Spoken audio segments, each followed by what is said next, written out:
The state of Belize's tourism industry is all but flatlined by the COVID-19 pandemic.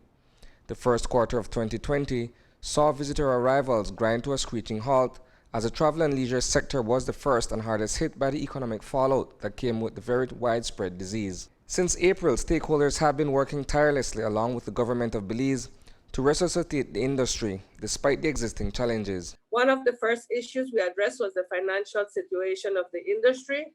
We immediately initiated talks with the Development Finance Corporation to provide low-interest loans and push GOB to seek more concessional funding.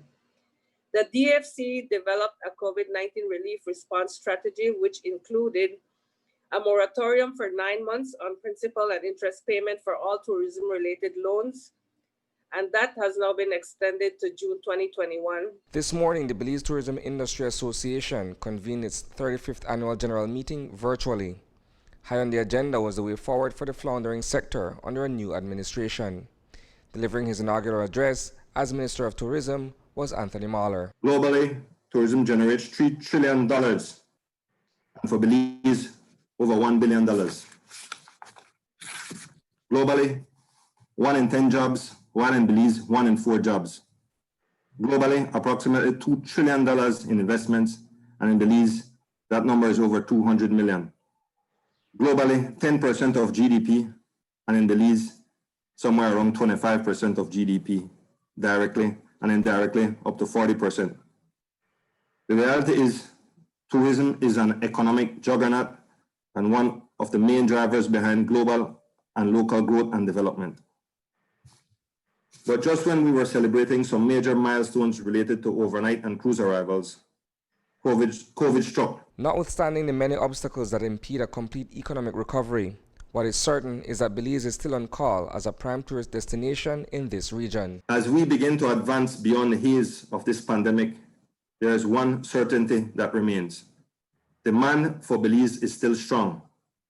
Over the last 3 decades or so, we've been able to build a country brand where our core values of environmental and social responsibility have served as the bedrock upon which we have seen sustained growth and development in the tourism industry. We must deviate from our core values, but must utilize them as an advantage to separate Belize from other destinations. At today's A.G.M, Stuart Crone was named the new president of the B.T.I.A. He also welcomed the new Minister of Tourism. These are serious times, and I think from the ministry and on our own board of directors, we've got serious people, and that's what it's going to require to get out of this situation we're in. I have every confidence that the same vigor that our membership is applying to our own properties, we will apply to the B.T.I.A.